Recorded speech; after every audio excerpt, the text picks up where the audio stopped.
their mountain valley, Afghanistan, an area where war has already become part of the landscape. Here, among the rocky slopes and abandoned villages, in April 2025, something happened that made experienced military men look at nature differently.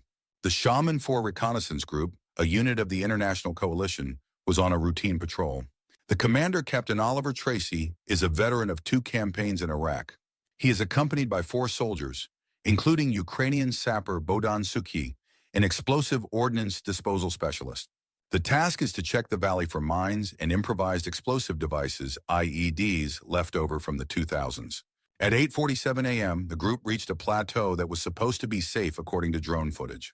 The wind was blowing dust and the sun was burning mercilessly. After walking 300 meters, radio communication began to fail. The GPS showed positions with an error of kilometers. Bowden stopped and raised his hand, a standard signal to stop. A shadow appeared on the northern slope, behind the dry bushes. "It's not the locals," Tracy whispered. But it wasn't a Taliban, and it wasn't a man. There was a goat on the slope, wild, tall, with steep horns. It was unknown how it got there. The area was deserted. But the most striking thing was something else. The animal stopped, looked at the people, and turned around, slowly retreating, but not running away. "What the hell is this?" radio operator Michelson grumbled. The goat walked another 10 meters, then stopped again and bellowed. Not like an ordinary goat. It was a long, hoarse sound, like a warning. Then he turned his back on the people and confidently walked away. But what was important was that it walked around the area ahead, as if it was avoiding something. 4 hooves, 0 victims. Experience told him that he had to check it out. 3 minutes later, he wiped his forehead, looked at the commander, and said quietly, "There's a mine here, an old Soviet TM-62. If we had followed it, we would not have talked." Commander Tracy remained silent. Over the next hour, they found 6 more mines hidden in the dry soil, and they all formed an arch, the exact area that the goat had circled in an arc. His route led them exactly through the safe corridor. This case was documented. The goat was captured on video by Michelson's head-mounted camera. The recording was sent to the headquarters for analysis. Some people laughed. Reconnaissance involving a goat, but further events silenced everyone. The next morning, the group returned to the area for a final cleanup. And again, the same goat. This time it was standing near an abandoned mud building. It did not move. But as soon as the sappers approached, he growled. Yes, he growled like a dog. "Yeah, what's wrong with him?"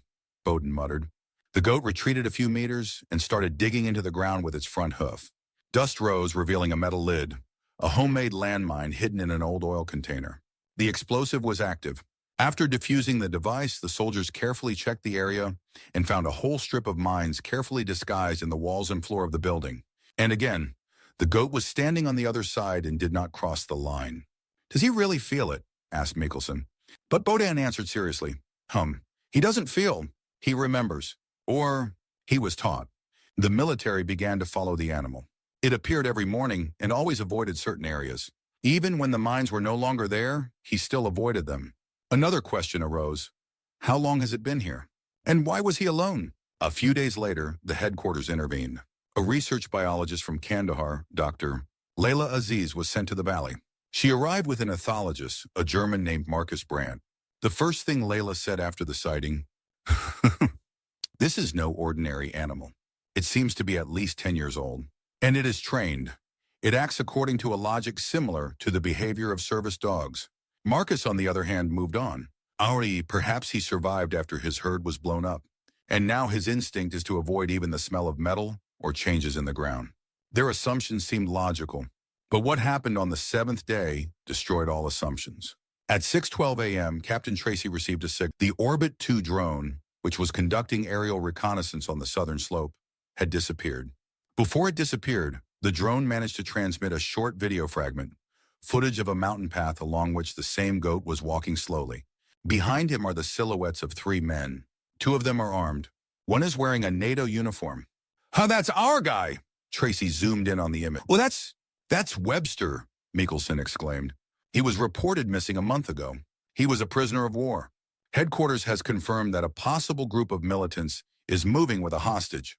The order was given to intercept them, but to act cautiously. The minefield has not yet been completely cleared." The Shaman 4 took the route. There was no goat on the horizon, but there were hoof prints in the soil. Bowden took over the navigation. His route was not accidental. He was leading them. Like a guide, he whispered.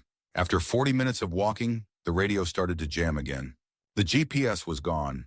The air smelled like burning. A cloud of dust came from above. A storm was beginning. Suddenly, about 100 meters ahead, a goat appeared among the stone fragments. It stood calmly, and behind it were the same three. One of the militants was holding Webster by the shoulder. Tracy stopped them all with a gesture. He tried to call headquarters. No luck. Then, something impossible happened. The goat turned to the men and roared. Yes, it was a roar, loud as a siren. At the same moment, he rushed forward straight to the side, bypassing the path. And then he looked back. He wants us to follow him, Bowden whispered. The team moved. When they got closer, there was an explosion. It was not loud, but enough to raise a cloud of dust.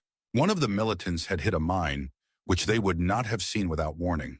The second one abandoned the hostage and started to run away. Webster fell down, covering his head with his hands. Tracy gave the signal. Kozel rushed forward, as if leading the way through a narrow corridor between stones. Behind him were Bowden and two soldiers. They got Webster. In 10 minutes, everyone was in the safe zone. The goat disappeared into the thicket. It was the second time he saved their lives. The next day, the headquarters received an order from the NATO Joint Center. The order was to officially recognize the presence of an anomalous factor in the region. They arrived in the valley. Colonel Émile Jacquet, a French specialist in animal behavior and military conditions. Dr. Ouanon Sorneliber Cerny. Shamira Khan is a bioethicist who specializes in studying the interaction between humans and wildlife in war zones. Professor Haruki Saito is a neuropsychologist from Japan. All of them, independently of each other, came to the conclusion that this was not just a wild animal. His reactions did not fit any of the known models of instinctive behavior. He has a choice, said Shamira. He doesn't act automatically. It recognizes and makes a decision. On the 10th day, the first nighttime appearance took place. The camp was already equipped with infrared cameras. At 2:34, the cameras recorded a goat approaching the security cordon and putting something on the ground. In the morning, a fragment of plastic cladding was found at that spot, part of an explosive device, an ID that had not yet been discovered by people. He was bringing mine fragments. He does not just avoid danger. He shows where it is, Bowden said. On the 12th day, a rumor spread through the valley. The locals from the ashram village called this goat Black Guardian. The old people said that back in the 90s they saw him among the fields, after battles when he seemed to be standing guard. And when Bowden asked the gray-haired old man how old the goat was, he just said, his age is not in his bones. He is older than the explosions, older than fear. On the 13th day, when a new party of sappers arrived in the valley, the goat did not appear. Everyone was waiting. Captain Tracy stood at the checkpoint and looked at the rocks. Then one of the soldiers said, he's here again. Indeed, there was a goat among the rocks on the horizon, but it was not alone. There were two more standing nearby, smaller ones, perhaps his descendants. And then Colonel Jacquet whispered, he passes on the memory. Day 14, Dari Valley. On this day, the military saw a teaching goat for the first time. He was showing the younger ones how to avoid certain areas. One of them took a step forward, and the old man hit him in the shoulder with his horn. He led them in a circle and then backed away, showing them another way. Certain, this is not just learned behavior. It is the transfer of experience. This is culture, said Dr. Shamira Khan. So far, 14 active mines and 6 improvised explosive devices have been identified, all outside the areas the goat was traversing. No deminers have been injured. Day 17, of OB Eagle Eye Base. The NATO command decided to test a hypothesis. Could the goat detect new artificially placed IEDs? The engineering team camouflaged the dummy mines in a new area where the goat had never been before. At 6:43, the animal was brought to the new area without pressure. He stopped at the edge, sniffed the air, and went to the side.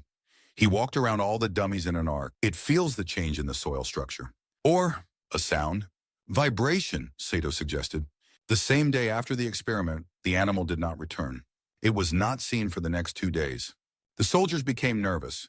2 of them blew up on an old tripwire, an area where the goat had never been. Commander Tracy gathered a reconnaissance team and went in search. To the west, beyond the gorge, in an abandoned village, they found him. He was wounded. A bullet hit him in the back leg. Next to him was the body of a bandit, a tripwire, an assault rifle, blood. He saved not only us, Bowden said, but also himself. Veterinarians worked all night. He survived, but he limped. The next morning, local children came to the camp. They brought acacia bark, dates, bandages, and a letter. This is our guardian. His name is Hamder. Don't let him die in a foreign land. Day 22. A new reality. Hamdar is officially recognized as an ally. He received a call sign number GOAT-01. The military wrote a report about him to Brussels. The network exploded with memes. A real goat on the battlefield. But in the valley, everything was serious. We don't have the right to call him an animal anymore, said Tracy. That same day, something terrible happened. The Scorpion 5 patrol suddenly disappeared. Communication was cut off. 2 drones disappeared in a fog of dust. The team went in search of them. They found only one trail, a hoof print that stretched deep into the gorge. If it leads there, it means someone is there. They reached a narrow ledge. The signal was restored. And in the rocky shelter, there were 6 soldiers, including the wounded Lieutenant Ferris. They survived because the goat, they said, stopped them twice, turning them back when they tried to go out another way. Day 26. Goat 01 was no longer afraid of cameras. When someone was following him, he would stop, wait, make sure he was being followed. Just like an instructor. And then the headquarters received a strange signal. It came from the area designated as a dead sector, where the last message from the missing sapper platoon came from back in 2009. The signal was weak. Mojianka. A minefield alive, one left alone. Commander Tracy raised everyone. But the place was not cleared. And then, Goat 01 stood in front of the map as if he heard something. He approached the sector, and he put his front hoof on the point. He wants us to go there. Or not to go, Bowden corrected. There is one way to find out. Day 27, Operation Silent Sector. At 5:10, the first group, sappers, 1 scout, biologist Layla Aziz, and of course Goat 01, headed towards the dead zone. No patrol had entered this area for 15 years. Since 2009, it had been considered the area with the highest density of mines. 5 sappers disappeared then and have not been found. And it was here that the goat pointed the way. Starting from the 300-meter, hoof marks appeared in the soil again. Goat 01 walked slowly, stopping every 10 steps, peering into the soil, sniffing the air. In just 3 hours, 12 mines were found, all old Soviet style with corroded hulls. Then he got a little bit of a dick. He turned around. He looked at Bowden and started gnawing on a dry bush. What's that sign? Tracy asked. Do you remember how he signaled near the IED tank? It's the same. There's something here, under the bush. And indeed, under the bush, they found an iron lid from a field box that blocked a narrow passage downward, like a ventilation hatch. It was dark and damp inside. And there was a knocking sound. Tracy stopped everyone. Nas shown us a live signal. The rescuers went downstairs. The vault is a narrow tunnel lined with stones. And at the end is a man. This is impossible, Layla whispered. Inside was Sergeant Nathan King, the last of the missing sapper unit from 2009. He was alive. He was thin, half unconscious, with a beard that was almost completely gray. He has an old medical bandage on his body, traces of old wounds. When he came to, the first thing he said was, I survived because a goat showed me the way. Everyone at the headquarters was stunned. Did you see the same guy? Bowden asked. Sure. I don't know. He was younger, but the horns were the same. The eyes, the same. They called him different names. I used to call him Watchman. Day 29. Nathan King was hospitalized. His body was exhausted, but his vital signs were stable. In their reports, the doctors wrote, impossible, but the body has adapted. He ate water from the condensation, mushrooms, and sometimes the meat of wild birds that he caught himself. And who taught him how to catch them? Tracy whispered. Everyone knew the answer. In the evening, Bowden walked over to Goat 01, who was sitting on a rock near the camp watching the sunset. You got him out, didn't you? He whispered. The goat did not answer. He just tilted his head somehow, humanly. Day 31. Briefing in Kabul. The first official staff meeting was held at the base with the participation of NATO, the UN, and media representatives. Goat 01 was granted the status of object of special surveillance in combat. No other animal had ever been recognized in this way before. The press discussed it as a hero. It became an internet, the goat of war, the bargaining chip goat. But those who were with him in the valley knew that this was no show. This was a real living creature that saved people better than modern technology. Day 33. Goat 01 began to avoid the cameras. He no longer approached the camp. He didn't disappear, he just watched from afar. Layla explained, his mission may be over, but he is staying in position. It was at this time that we received a message. A new minefield outside the cleared zone. The helicopter was fired upon. There are casualties. And again, in the night video shot by the camera in the infrared spectrum, a shadow with horns. He's already there, Bowden said, as always. Day 35. GOAT-01 is back, but not alone. There are 5 more goats nearby, young but with the same eyes, and one of them was already acting like a leader. He walked around the sector, looked at Bowden, and beat a rhythm with his hoof. He is teaching them, said Marcus Brandt. He is forming a Kura unit. And then Layla wrote in her diary, if intelligence is the ability to transmit knowledge without words, then we have just witnessed a new form of intelligence. Not human, but no less profound. Day 40, Operation Tower. The remains of a Soviet radio tower were discovered on the eastern flank of the Dari Valley. Satellite data showed that the area around the tower was covered with dots that looked like IEDs. Access to the tower is critical for communications and reconnaissance. GOAT-01 took the lead again. It didn't just choose a route. It waited at every turn, looking back while the sappers confirmed that the area was clear or detected a threat. They reached the tower in 3 hours, without a single casualty, without a single false step. An old map of Soviet minefields was found in the basement of the tower. Most of them coincided with the ones Hamdar had already led people to. Now the question is not if he knows, Tracy said, but how he knows. Day 44. A surprise attack. At 3:18 a.m., the camp came under mortar fire. One of the shells hit a fuel truck and a fire broke out. Part of the protective fence burned down. In this chaos, the soldiers heard a loud roar. Neither human nor animal, but something in between. GOAT-01 appeared near the medical center. It knocked down one of the wounded and rolled him to the side. A few seconds later, he was hit by a piece of shrapnel that would have killed him for sure. He knew, Mickelson said. He saw the trajectory. In the morning, a drone spotted several animals from GOAT-01 carrying small wounded into stone holes. After the battle, they were not seen again. They disappeared into the gorge. Day 50. Farewell.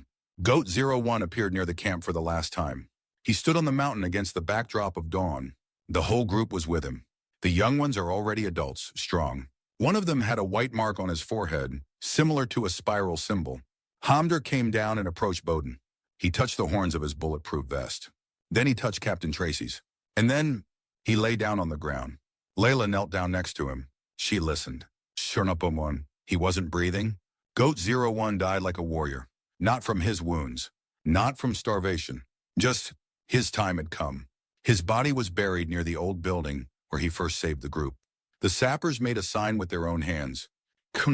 GOAT-01, Guardian, saved 19 lives.